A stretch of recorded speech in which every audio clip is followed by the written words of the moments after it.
one of the things that kind of did attract me about the church, one of the places where it seemed like the church was telling the truth in a way not everyone in the culture does, was in just kind of the wild range of vocations that exists within the church. That we're all called to love each other as Christ does, and the form that takes can kind of vary enormously. And C.S. Lewis has a quote about this where he says, that the tyrants are all kind of boringly the same, but there's a wild variety in the saints. And G.K. Chesterton, being G.K. Chesterton, says it in an even more, emphatic way when he says that, among the Catholic saints, we have people who were martyred for holding on to their virginity. We have people who were patrons of a holy family like the Martins. Because the Catholic Church has at various points been strongly in favor of having children and strongly in favor of not having children. In favor of going to war for a righteous cause, in favor of letting yourself be killed rather than raise your hand against another.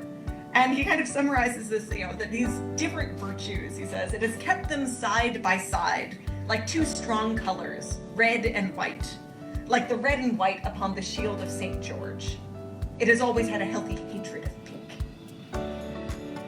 A lot of folks wind up living hermetic lives, living their faith alone, nakedly before God, without the assistance of a monastic superior or a community or anything else.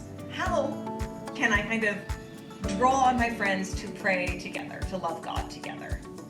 How can I make sure that I'm not practicing my faith kind of only at Mass and only in my house?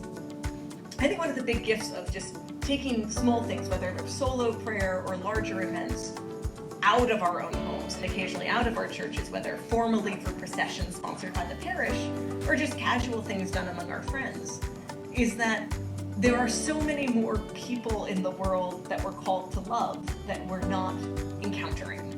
But there were people whose struggles I heard about for the first time that night. Because when I asked them what they had to give, my friends pointed to the thorns in their side and said, "This can be my gift to my friends."